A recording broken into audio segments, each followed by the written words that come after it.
Hello, welcome back to খেলো Bangla channel. আজকের এই ভিডিওতে তোমাদের আপডেট দিতে চলেছি 40 বছরে এসেও ক্রিস্টিয়ানো রোনাল্ডো তার মাথায় এক নতুন পালক যুক্ত করে নিল। কি সেই পালক, তার আপডেট দেবো আজকের এই ভিডিওতে। তাছাড়া থাকছে ইস্টবেঙ্গল দল একজন আঙ্গোলা পর্তুগালের খেলোয়াড়ের সঙ্গে কথাবার্তা শুরু করলো। কি তার নাম, কোন পজিশনে তিনি খেলেন, তার আপডেট দেবো আজকের এই ভিডিওতে। তাছাড়া থাকছে ঈশান পান্ডিতা, তিনি এবার কেরালা ব্লাস্টার দল ছাড়তে চলেছেন। আর জানাবো ডায়মন্ড হারবার এফসি একজন তরুণ গোল মেশিনকে সাইন করিয়ে নিল।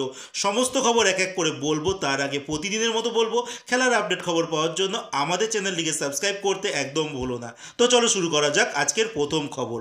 আজকে প্রথম খবরটি শুরু করছি ডায়মন্ড হারবার এফসিকে নিয়ে, যারা এই মুহূর্তে একজন তরুণ গোল মেশিনকে কিন্তু সাইন করে নিল। যেই খেলোয়াড়টি অনূর্ধ্ব 17 আর অনূর্ধ্ব 19 ভারতীয় দলের হয়ে প্রচুর গোল করেছে। বর্তমানে তিনি চেন্নাই এফসিতে খেলছিলেন। যেই খেলোয়াড়টির নাম থাংলালসন গাংতে। এই গাংতে নামটা আমরা লাস্ট 2 বছর আগে অবধি কিন্তু শুনে এসেছিলাম প্রচুর গোল করতে, বাট এই মুহূর্তে ইন্ডিয়ান ফুটবল সার্কিটে সিনিয়র পর্যায়ে কিন্তু এই খেলোয়াড়টির নাম আমরা খুব একটা শুনতে পাই না, কারণ তিনি চেন্নাই টিমে খেলেন আর চেন্নাই রিজার্ভ দলে কিন্তু তিনি এখন বর্তমানে খেলছেন। আর চেন্নাই যেখানে মানে তামিলনাড়ুতে কিন্তু কলকাতা ফুটবল লিগের মতো কোনো টুর্নামেন্ট চলে না, বাট আমাদের ওয়েস্ট বেঙ্গলও দেখেছি প্রচুর টুর্নামেন্ট চলে। তো সেখানে কিন্তু চেন্নাইয়ের হয়ে খেলে সেই সুযোগগুলো তার কাছে আসে না, যার জন্য তিনি নিজেকে প্রতিষ্ঠা করতেও পারেন না। বাট এই মুহূর্তে ডায়মন্ড হারবার এফসি তাকে সাইন করে নিয়েছে সিএফএল তথা রিজার্ভ দলের জন্য। এবার এই পর্যায়ে তিনি যদি ভালো কিছু করে দেখাতে পারেন, তাহলে হয়তো ভবিষ্যতে সিনিয়র দলেও কিন্তু ডায়মন্ড হারবার এফসির হয়ে আমরা খেলতে দেখতে পারবো এই গাং থেকে। আর এই গাংতের হয়ে তখন তিনি আন্ডার 17 আর আন্ডার 19 টিমে যখন ইন্ডিয়া টিমে খেলতো, তার দুইজন সতীর্থ খেলোয়াড় কিন্তু ইস্ট বেঙ্গল টিমে এখনও খেলে। একজনের নাম হচ্ছে গুরনাথ সিং, আরেকজনের হচ্ছে গুইতে পেকা। তো এই দুইজন খেলোয়াড়ও কিন্তু এই গাংতের সঙ্গে একটা সময় ইন্ডিয়ান ন্যাশনাল টিমে খেলতো। তো দেখা যাক এই গাংতে নিজেকে প্রতিষ্ঠিত করতে পারে কি না এই ডায়মন্ড হারবার এফসিতে এসে। এরপরে যে খবরটি বলবো ঈশান পান্ডিতার কথা। ঈশান পান্ডিতা, যিনি এই মুহূর্তে কেরালা ব্লাস্টারের খেলোয়াড় ছিলেন, বাট এখন তিনি ফ্রি হয়ে গেছেন। আর এই মুহূর্তে তার কাছে কিন্তু দুটো ক্লাবের অফার রয়েছে।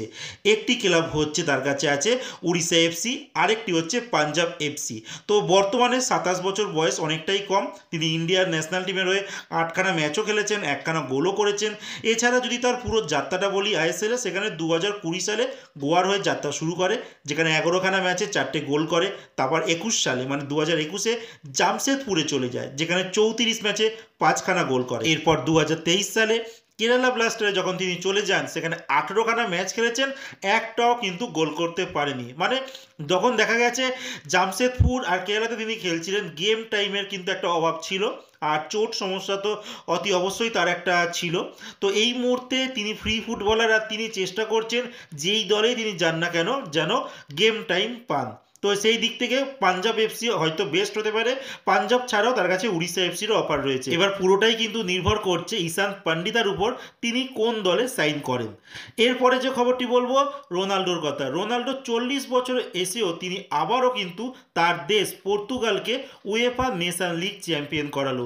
তারা ফাইনালে মুখোমুখি হয়েছিল স্পেনের সঙ্গে, যেখানে ম্যাচটি নির্ধারিত সময় 2-2 ছিল।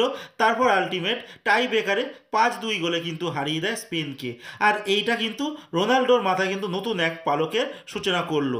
এর আগে আমরা অনেক খেলোয়াড়কেই দেখেছি যে 40 বছর বয়স তারা রিটায়ারমেন্ট নিয়ে নেয় বা এই সময় খেলেই না, কোচিংয়ে হয়তো এসে যায়। বাট রোনাল্ডো কিন্তু 40 বছর বয়সে এসেও নিজের দেশকে জেতাচ্ছে। সেখানে আমরা দেখেছিলাম কোয়ার্টার ফাইনাল, সেমিফাইনাল, ফাইনাল, 3টে ম্যাচেই কিন্তু গোল করেছেন এই ক্রিস্টিয়ানো রোনাল্ডো।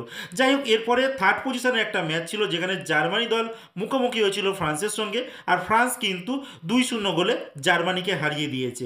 আর এই ম্যাচে কিন্তু কিলিয়ান এমবাপে তিনি গোল করেছেন আর গোল করতে সহায়তাও করেছেন। তো যাই হোক, এরপরে লাস্ট যে খবরটি বলবো ইস্টবেঙ্গল দলকে নিয়ে। ইস্টবেঙ্গল দল এই মুহূর্তে যে একটা নতুন আপডেট বেরিয়ে আসছে, একজন নতুন বিদেশি খেলোয়াড়ের সঙ্গে কথাবার্তা স্টার্ট করেছে, একজন আফ্রিকান বংশোদ্ভূত, যেই খেলোয়াড়টির নাম গেলসান ডালা, যিনি বর্তমানে কাতার স্টার লিগ হয় সেখানকারই একটি দল আছে আল ওয়াগরা, সেখানে খেলছিলেন। 30শে জুন 2025 সালে এই ক্লাবটির সঙ্গে তার কিন্তু কন্ট্যাক্ট শেষ হয়ে যাবে। আর এই দলেই কিন্তু ইস্টবেঙ্গলের একটা সময় খেলে যাওয়া ব্রাইট এনোবাকারে এই দলেই কিন্তু খেলতো। তো এই গ্লেসন ডালা একজন সেন্ট্রাল ফরওয়ার্ড, তিনি কিন্তু প্রচুর গোল করেছেন এই কাতার স্টার লিগে।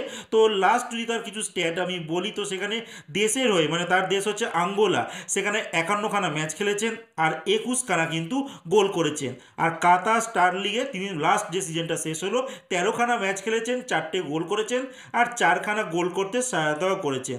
তো একজন ভালো খেলোয়াড়। আর আল ওয়াকরার হয়ে 53খানা ম্যাচে 26টা গোলও করেছেন এই আঙ্গোলা তথা পর্তুগাল, মানে দুটো দেশেরই কিন্তু তিনি নাগরিকত্ব তার কাছে আছে। তো এই খেলোয়াড়টির সঙ্গে একটা ইনিশিয়াল লেভেলে কথাবার্তা চালাচ্ছে ইস্টবেঙ্গল, দেখা যাক কোন দূরে মানে কত দূর এই কথাবার্তা এগোয়। মানে পুরোটাই কিন্তু এখন প্রাথমিক পর্যায়ে রয়েছে, ইস্টবেঙ্গল প্রচুর খেলোয়াড়ের সঙ্গে কিন্তু কথাবার্তা বলছে, বাট আলটিমেট কিন্তু এখনও অবধি তেমন কিছু ডিল পাকাপোক্ত দিকে দেখা যাচ্ছে না। তো আজকের মতো খেলার খবর এতটুকুই। ভালো থেকো, সুস্থ থেকো, দেখা হচ্ছে নতুন আরেকটি ভিডিওতে।